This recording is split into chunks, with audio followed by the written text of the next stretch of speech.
नमस्कार. आज आपण अहिल्यानगर जिल्ह्यामध्ये IDT अहिल्यानगर या ब्रांचच्या माध्यमातून इंटिरियर डिझायनिंग शाखेच्या माध्यमातून आज इंटिरियर डिझायनिंगच्या विद्यार्थ्यांना नव्हेच तर महाराष्ट्राच्या सर्व डिझायनर्ससाठी आज आपण खूप सुंदर असं पॉडकास्टची माहिती, खूप सारे प्रश्न आज घेऊन आलेलो आहोत. आज आपल्यासोबत जोडले गेलेले आहेत इंटिरियर डिझायनर वेदांत बेलेकर, जे अद्वित इंटिरियर डिझाईन स्टुडिओचे स्वतः डायरेक्टर आहेत, जे स्वतः आज खूप सुंदर इंटिरियर डिझायनिंगच्या साईट्स घेऊन, कामं घेऊन, प्रोजेक्ट घेऊन खूप सुंदर असं नावारूपाला आलेलं एक ऑर्गनायझेशन घेऊन ते पुढे चालत आहेत. नक्कीच आज आपण त्यांच्यासोबत जाऊन घ्या. नक्कीच सर, थँक्यू सो मच की तुम्ही आम्हाला या पॉडकास्टसाठी वेळ दिला, या पॉडकास्टसाठी आले. सर, माझे काही प्रश्न आहेत इंटिरियर डिझायनिंग संदर्भात. आर्ट आणि डिझाईन ज्यावेळेस विद्यार्थी या फील्डमधून जातो, तर आर्ट आणि डिझाईनला आपण कसं बघितलं पाहिजे? ह्याच्यावरती सर माझं असं म्हणणं राहील की डिझाईन पार्ट आणि आर्ट पार्ट जो आहे, तर आर्ट प्रत्येकाचं कुठेतरी एक माइंड आर्टिस्टिक असतं, पण ते कुठेतरी उतरवायचं जर असेल डिझाईन पॉईंट ऑफ व्ह्यूने, ते दोघांचं जर कॉम्बिनेशन झालं तर ते खूप चांगल्या पद्धतीने आपल्याला एक्सप्रेस करता येतं आणि एक्झिक्यूट करता येतं, लोकांसमोर आणता येतं ते. तर आर्ट आपण बघतो म्हणजे लहानपणापासून आपण सगळेजण करतोय, पण मग ते कुठेतरी त्याला एक फॉर्मॅट करणं म्हणजे तो डिझाईन पार्ट झाला. आणि मग त्याचं कॉम्बिनेशन हे तुमचं एक म्हणजे आपलं इंटिरियर फील्ड जे आहे किंवा आर्ट फील्ड आहे हे चांगल्या पद्धतीने पुढे येऊन शकते मोठ्यामध्ये. इंटिरियर डिझाईन शाखेच्या विद्यार्थ्यांनी त्यांच्या इन्स्टिट्यूट काळात, कॉलेज काळात अशा कोणत्या चुका टाळल्या पाहिजे की ज्या भविष्यात त्यांना त्रास देणार? याच्यावरती नक्की एक सांगेल की आता जसं AI किंवा डिजिटलचा प्लॅटफॉर्म आहे किंवा मार्केट आहे आज, तर बरेच जण आपल्याला एक ॲडव्हान्टेज असं होतं की इझिली अवेलेबल होऊन जाते. आणि at the same time as a designer आपण त्याच्यावरती विचार असा केला पाहिजे की जी गोष्ट आपल्याला अवेलेबल होती तीच क्लायंटला पण अवेलेबल होती आहे. त्यामुळं आपण काय करतोय की त्या प्लॅटफॉर्मवरती जाऊन हे ॲज इट इज बनवायचं जे काम करतोय ते न करता त्याच्यावरती आपला थॉट प्रोसेस असणं खूप इम्पॉर्टंट आहे. बरोबर. आणि त्या पद्धतीने पुढे जाणं खूप इम्पॉर्टंट आहे, कारण की end of the day as a designer तुमच्या थॉटसाठी लोक तुमच्याकडे येत आहे. बरोबर. त्यामुळे ती ब्रेकडाऊन करण्याचं काम आपण करू शकतो तिथे. इंटिरियर डिझायनिंगमध्ये काम करत असताना तुम्हाला आलेल्या सगळ्यात वर्स्ट एक्सपिरियन्स काय होता? वर्स्ट एक्सपिरियन्स तर भरपूर आलेले आहेत, अजून पण येतात. पण त्यातला सगळ्यात मोठा एक आहे की सगळेजण स्टार्टिंगलाच बघतात की मी बिझनेस करतो किंवा ज्यावेळेस मी डिझायनिंग करतो तर मला ह्याचे एवढी कॉस्ट भेटली पाहिजे. आणि तो सगळ्यात मोठा लूप होल असतो, कारण की ज्यावेळेस तुम्ही एक्सपेक्ट करता की तुम्हाला ह्याचे एवढे अगेन्स्ट पैसे भेटलेच पाहिजेत, तर तो सगळ्यात मोठा लूप होल होऊन जातो.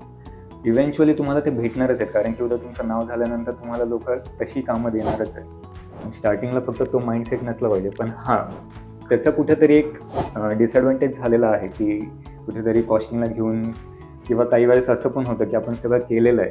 बरोबर. आणि नंतर मग जसं AI आहे की काम भेटलंय चला झालं, तर ते एक एक्सपिरियन्स. पण त्याला जेवढं तुम्ही फेस करणार तेवढं तुम्ही पुढे जात राहणार आहेत. म्हणजे ज्यावेळेस ॲज अ इंटिरियर डिझायनर म्हणून आपल्याला मल्टिपल रोल प्ले करावे लागतात, मल्टिपल रोल टुवर्ड्स मार्केटच्या लोकांसोबत, multiple role towards labour, multiple role towards काही इंजिनियर्स असतात, मल्टिपल रोल्स टुवर्ड्स काही एजन्सीज असतात. मग त्यावेळेस त्याचा समतोल कसा राखता आला पाहिजे? ह्याच्यावरती असं म्हणेल की ज्यांच्याकडनं आपण एक्झिक्यूट करून घेतो, बेसिकली आपण डिझायनर आहेत पण आपले काम करणारे हात ते लोक आहेत. त्यामुळे आपल्याला त्यांना खूप जास्त जपावं लागतं. त्यांना जेवढं आपण जास्त जपणार आहेत तेवढं आपलं काम आणि एक्झिक्युशन चांगलं होणार आहे. तर नो डाऊट आपला जे कार्पेंटर्स आहेत, इलेक्ट्रिशियन्स आहेत, सिलिंगवाले आहेत किंवा बाकीचे जे लोक आहेत पूर्ण टीम, तर त्या लोकांना ऑलरेडी त्या फील्डमधलं नॉलेज असतं. तर काही वेळेस बॅलन्स पण असतो की आपल्याला काही गोष्टी माहिती आहेत, त्यांना काही गोष्टी माहिती आहेत, आणि त्या पद्धतीने त्यांना घेऊन पुढे जाणं आपली अचिव्हमेंट त्यामध्येच होऊन जाते ॲक्च्युली त्याची पाहायला गेलं तर. जसं संपूर्ण जग घाबरलंय, इंडस्ट्रियल झोन तर खूप घाबरलाय AI टेक्नॉलॉजी आल्यामुळे, रोबोटिक टेक्नॉलॉजी आल्यामुळे.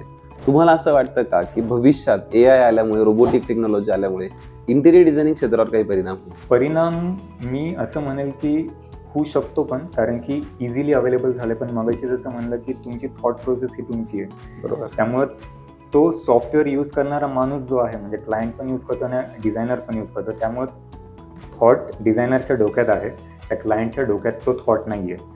त्यामुळे ते AIला पण ज्यावेळेस तुम्ही प्रॉम्प्ट टाकता तर त्यावेळेस त्या पद्धतीने ते जायला पाहिजेत आणि त्यावेळेसच तो तुम्हाला आउटपुट देणार आहे. त्यामुळे त्याचा ॲडव्हान्टेज घेता आलं पाहिजे. येस.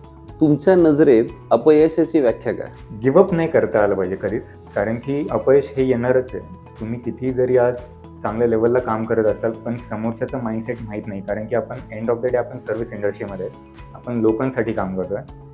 त्यामुळे लोक तुम्हाला किती जरी आज म्हणले की तुमचं काम भारी आहे, पण ऑन टाईम ते असं पण होईल की नाही आम्हाला नाही करायचं. त्यामुळं कंटिन्यू करत राहायचं आहे, बस एवढंच आहे.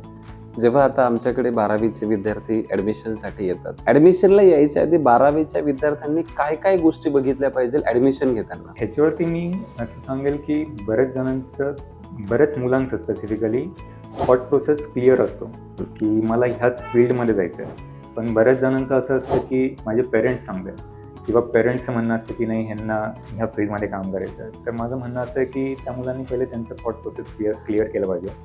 आणि 10th 11th 12thच्या दरम्यान आपल्याला ती एक मॅच्युरिटी येऊन जाते की आपल्याला पुढं कशामध्ये काम करायचं. कारण की 12th नंतर तुम्ही ॲज अ प्रोफेशन त्याच्यामध्ये त्या फील्डमध्ये जाणार आहे. त्यामुळे मग त्या पद्धतीने त्याच्यावरती विचार केला पाहिजे. नक्कीच आज या पॉडकास्टच्या माध्यमातून खूप चांगली माहिती तुम्ही दिली. आज आयडीटी एज्युकेशनने हा जो पॉडकास्ट इव्हेंट सुरू केलेला आहे, ज्यात खूप सारं नॉलेज आपण शेअर करतोय, या पॉडकास्ट इव्हेंटबद्दल तुम्ही काय म्हणता? नक्कीच खूप चांगलं अपॉर्च्युनिटी आहे. म्हणजे सगळ्या डिझायनर्स लोकांना किंवा जे फॅशन डिझायनर्स आहेत, इंटेरियर डिझायनर्स आहेत किंवा बाकीचे पण बरेच आर्किटेक्ट्स आहेत, सगळ्यांसाठी खूप चांगली अपॉर्च्युनिटी आहे. आणि त्यांना त्यांचा जो एक प्लॅटफॉर्म आहे त्यांच्यासाठी ॲक्च्युली खूप चांगला रेज केला आहे. आजची गोल्डन लाईन काय सांगाल तुम्ही ऑडियन्स? गोल्डन लाईन सर हीच आहे की जसं मगाशी आपलं बोलणं झालं की किती पण जरी AI आहेत, पण तुमची थिंकिंग किंवा तुमची थॉट ही कंटिन्यू राहायला पाहिजे. तुम्ही कितीही त्याच्यावरती काम केलं पण तुमचे थॉट प्रोसेस ही तुमच्यावरती आहे की तुम्ही त्याच्यावरती किती काम करताय. यस, नक्कीच वेदांत भेलेकर सरांनी खूप सुंदर असं मार्गदर्शन आपल्याला केलं आहे. तर बिहाफ ऑफ आयडीटी एज्युकेशन खरंच सर खूप खूप थँक्यू. तुम्ही आज खूप अनमोल असं मार्गदर्शन केलं. Thank you so much.